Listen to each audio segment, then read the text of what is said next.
C'est l'histoire d'un petit flacon sous-estimé, parfois méprisé à ses débuts, désormais une nouvelle coqueluche de dizaines de pays du monde entier. Sputnik V, V pour victoire. C'est The Lancet qui change la donne. Dans une étude publiée mardi, cette revue médicale de référence estime le vaccin sûr et efficace à plus de 91%. Selon le laboratoire à son origine, le vaccin a déjà été enregistré dans 16 pays, essentiellement des alliés de la Russie, comme le Venezuela ou l'Iran, mais pas seulement. Plus de 50 pays auraient soumis leur demande pour obtenir des doses. La préoccupation du Kremlin, c'est d'élargir la géographie des coopérations industrielles, technologiques, au-delà de la sphère d'influence historique traditionnelle de la Russie.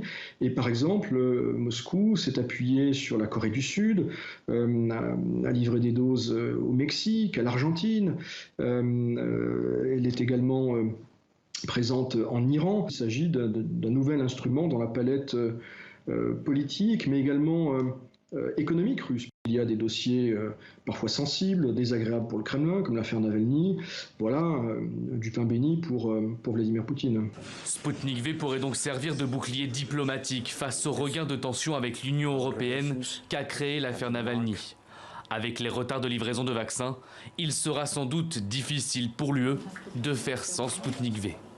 Déjà, le mois dernier, Angela Merkel avait créé la surprise en proposant elle-même à Vladimir Poutine de produire et utiliser ce vaccin s'il était autorisé dans l'UE. Mardi, Emmanuel Macron s'est dit ouvert à son usage si la Russie dépose un dossier d'homologation auprès de l'Union européenne. À la mesure où il le déposera, les autorités le regarderont de manière scientifique et indépendante. Ce n'est pas une décision politique, mais scientifique.